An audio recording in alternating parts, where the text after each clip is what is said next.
Welcome to the FirstBank Fintech Podcast. This show is about intelligent discussions with brilliant minds, pioneers of financial technology in Nigeria. I'm your host, Fisayo Fosudo, and I'm joined by my amazing host, Tomike. Tomike, how's it going? I'm good, Fisayo. And you? I'm good. When you say brilliant minds, I'm excited. It makes me feel very intelligent. It's you now. It's you. But really, it's all about our guest today. We're joined by the CEO and co-founder Okra, David Peterside. Welcome, David. Thanks for having me. And I don't want to say this, but I have to say this. You look like them. Tech bros. Tech bros. No, we're not. Has anybody ever told you that? No. They don't want to tell you the truth. It's funny because people look at me and don't think I'm in tech. They don't know how tech guys look. Wow. You guys always This is look the very tech bro chilled, look. very, Really? That's very rich, low key. Are you serious? I don't know. I don't know if I would, Anyway, it's fine. It's fine. Sorry, Let's talk about Okra. But before we even talk about Okra, let's talk about you as a person. Before you came up with this idea with your co-founder and, set it up and how it's established now, tell us about David Peterside. What was it like growing up for you? So for me, I come from, as you can imagine, a technology background. I also come from an entrepreneurial family. So When you say technology background? Study computer science. Okay. And I guess been in the deep end from the start, if that makes sense. Okay. But I also have, experience in finance and equities, asset management. And yeah, that's, very simple. Did you always want to study computer science? I mean, there are many people that will say, oh, my parents said I'm going to be a computer scientist. I want to be a computer scientist. Was that always a dream growing up? Like like every other young kid, Nigerian kid, is like football or something else, right? So for me, it was football. I realized quickly that wasn't a thing. And then, What? And then, so you found your own thing. And when it was time to set up Okra, what was the vision behind this brand? It was around understanding where we were in terms of consumer behavior on the continent. Clearly, we all, live our lives through this, right? So, and we focus on financial services, and we just thought, how do we make sure businesses and developers who are building out digital financial products have the right tools to really create the experiences that we want. So that's really what, Okra is all about, building out that digital infrastructure, the data infrastructure, that platform to enable developers and builders, build out personalized financial services. Interesting. So basically, that's the problem your team is trying to solve. So who would you say your demographic is, like your markets? Who would you say is? So in terms of customers, we would group them into banks and fintechs, but is really any company offering financial services.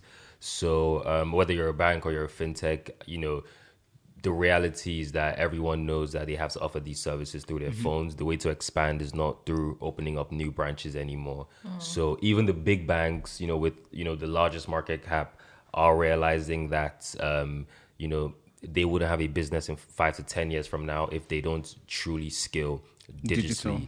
So it's really interesting because we did not grow up in front, with iPads in our faces, right? And we're so addicted to our phones and our devices. So imagine the type of services and experiences that the kids today, would be demanding from companies, 10 years from now. And as you're speaking, I'm actually just picturing the older generation listening to us and how they're like, you want to take out the way. You don't want us to be writing anymore. You want to, do things digitally. And that brings us to the security question. That's always their first fear. I mean, they feel safer walking into a bank, keeping their money there, locking it there, and knowing that they can go there and meet them and say, I'm here to withdraw my money, or I'm here to make a deposit. But when you now say, oh, mommy, you don't have to go to the bank.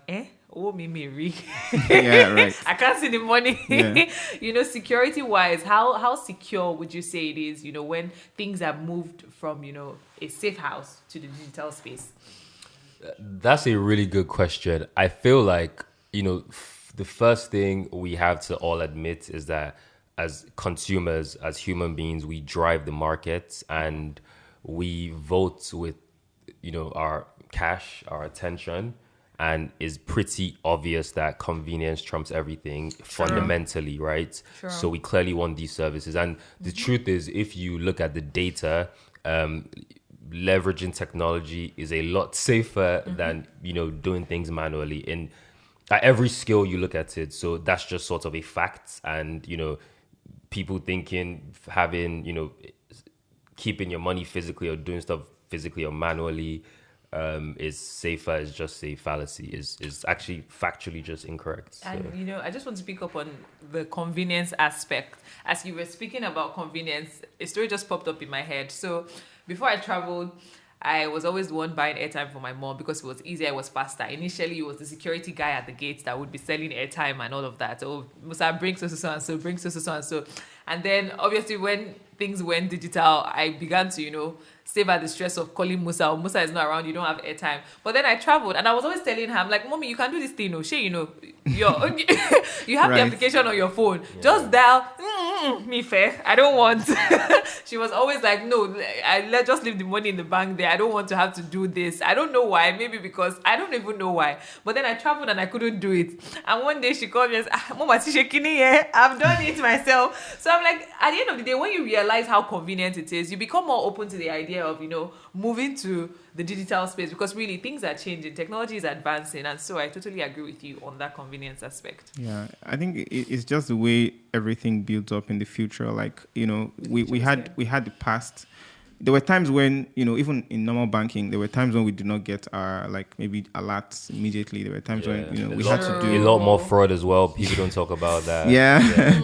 But now everything is just fast and smooth. So, just back to Okra, what were the major milestones for you, over, since inception?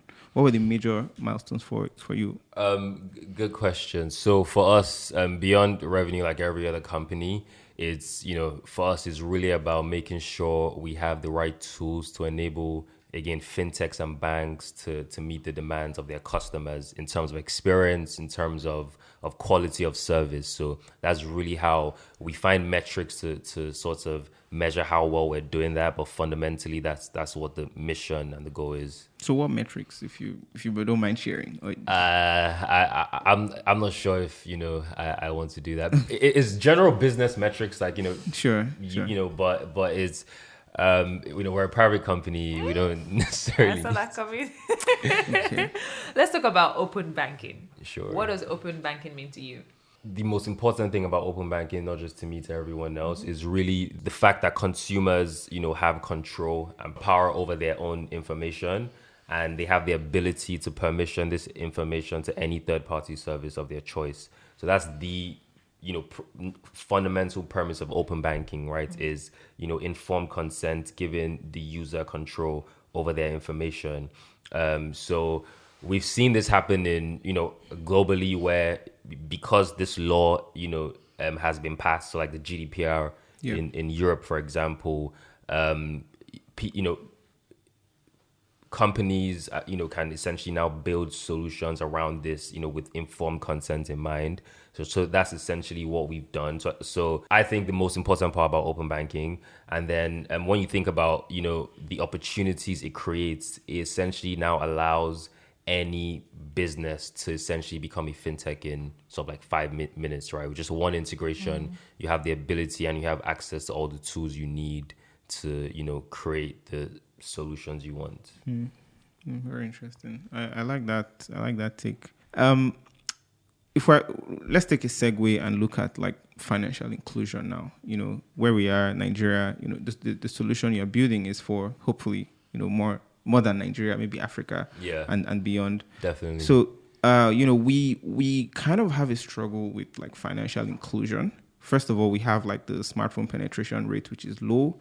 We have the internet penetration rate, which is, internet penetration rate is low, smartphone penetration rate is lower. So we're trying to scale that up somehow. How do you see, yourself or your brand fitting into a financial inclusive country, and how do you think Nigeria can move, to that financial inclusive state, if you will? Before you move on, financial inclusion is actually a process by which individuals and businesses can access, appropriate, affordable financial services just for our audience. So yes, you can continue. Sure. So, so in terms of smartphone penetration, I think we are between 40 to 50%. But, we think this would definitely keep growing.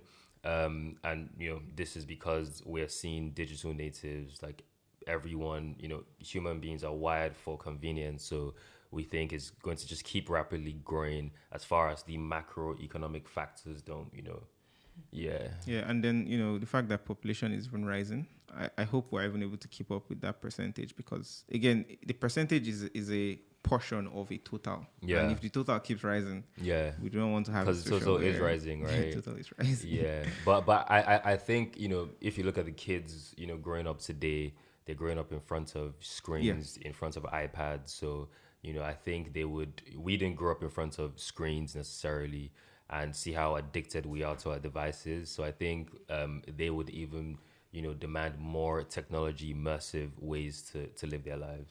We can't have the co-founder and CEO of Okra here and not know the meaning of Okra. Yeah. So tell us. Why the name? Why the name? What does it mean? How did you come about the name? To be honest, it's not that deep. It's really What does it mean? Is we just wanted something that wasn't too on the nose, no financial data, corporation, or we wanted the ability to scale into other services like, Apple can be in wearables. I was just going to say Apple. Yeah. Apple is So a fruit. how did you get the I think name? long term. Did you pick the first letters of your name, David D? Ends No. with There- M? there's- So how did you come up with Okra it? is indigenous to Nigerian people, so it's we can all relate to it. It's green like money, when finance. So those were the factors. So people say okra. Which one is it? It's actually okra, but yeah, we pronounce it as okra. That sounds so fresh. Now it sounds fintech-ish.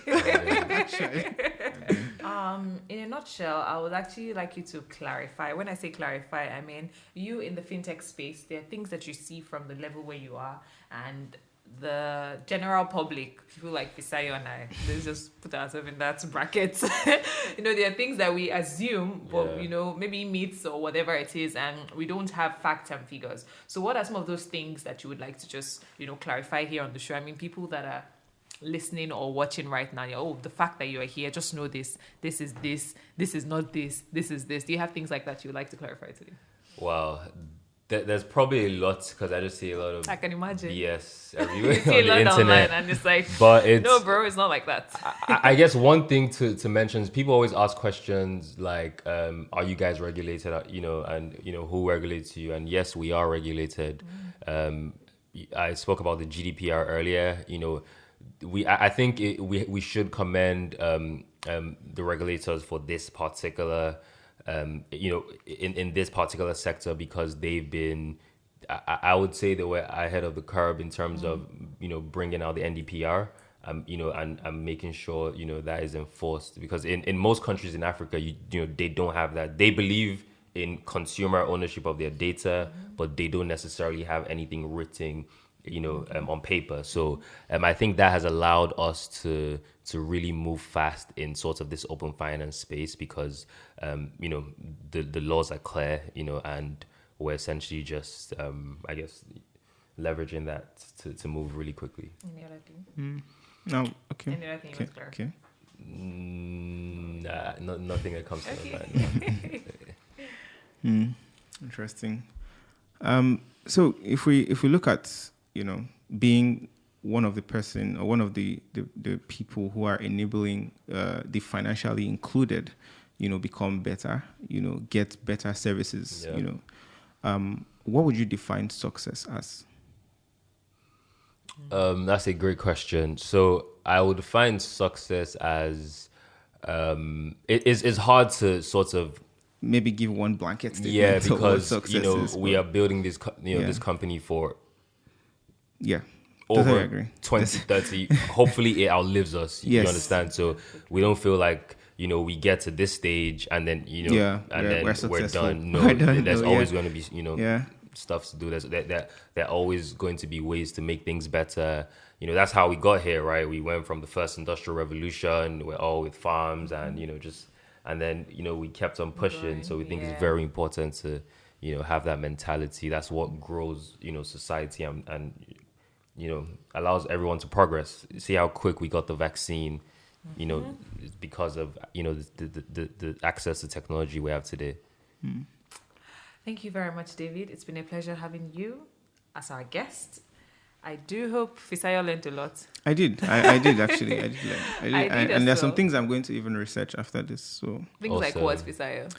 no, Don't bring us in. I'll Don't keep it. go behind it. Tell us about it I'm so going we to can. post it on Twitter, so they should check. No, you won't do They should that. You won't check. send us to Twitter when we're already here. No, don't worry.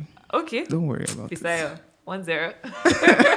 Thank you so much, David, for coming once again. Thanks for having me. And thank you to you, our audience, for sticking with us. Do join us on our next episode. This has been the FirstBank Fintech Podcast. I'm Tomike Adeoye. I'm this guy Fisayo right here. Fosudo. Yeah, see you. See you in the on next our next one. episode.